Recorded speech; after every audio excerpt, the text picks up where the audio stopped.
Hi everyone! Today we're going to use the emotional wheel to identify our feelings, dive a little deeper, see what needs aren't met, and then finding a way to satisfy those needs. Be sure to track your progress with a journal or with a charting system. You will see that feelings are more than just something that makes you feel good or bad. Feelings are signs, they are text messages, and it's your responsibility to open up your text message and read them. Remember that inaction is also an action. So by not addressing those problems, small things will turn into something bigger. And at times it might be dangerous to your health, your life, or the people around you. This is a method to understand your feelings and identify and express it, because most of us aren't taught how to express or identify our feelings or the multitudes of feelings. We were just taught the basic feelings of happy, sad, and we were taught to avoid negative feelings. Whereas I'm sharing with you, just embrace your feelings, whether it's negative, positive, it's just feeling. They're just signage. It's like clothes you put on. The good thing about feeling is that it's temporary and you can change your perspective. You can make changes in your life to shift it. If you don't address your alert, your body will find other ways to get your attention, and some of those ways may not be beneficial for you. And if you are not one with your spirit, if you are not one with your inner self, you will feel out of control. Sometimes it's not as bad as you think, so it's good to process it and not linger.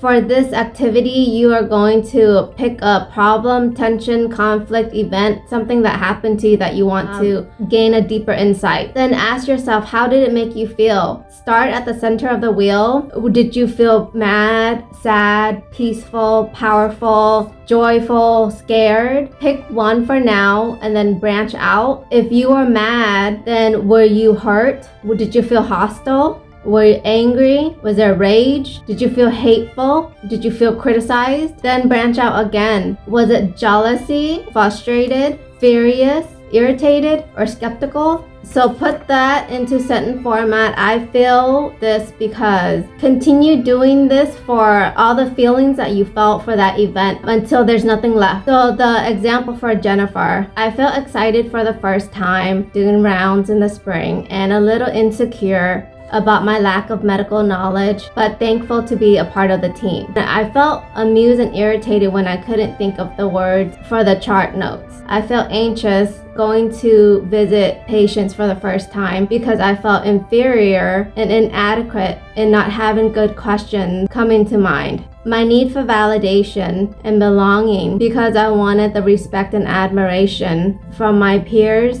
and supervisors. I felt deep sadness and compassion for the young lady who was dying. This made me think of my own mortality and the loneliness of the dying process.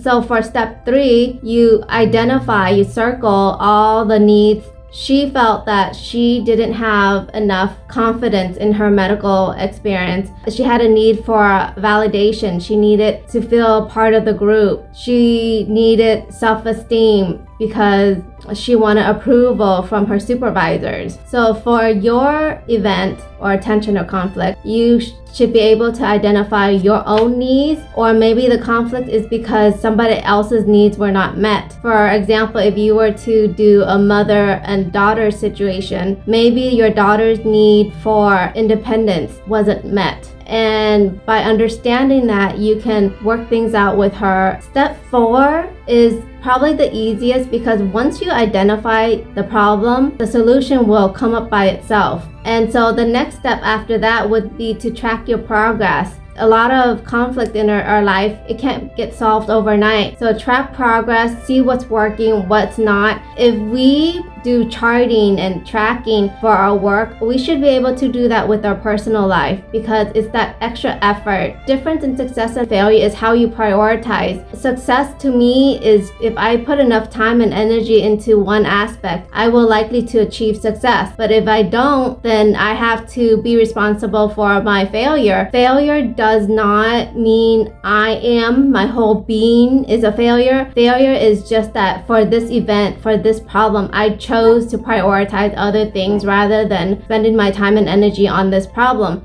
Many people have said it before, success and failure takes the same amount of energy. It's just where you want that energy to go.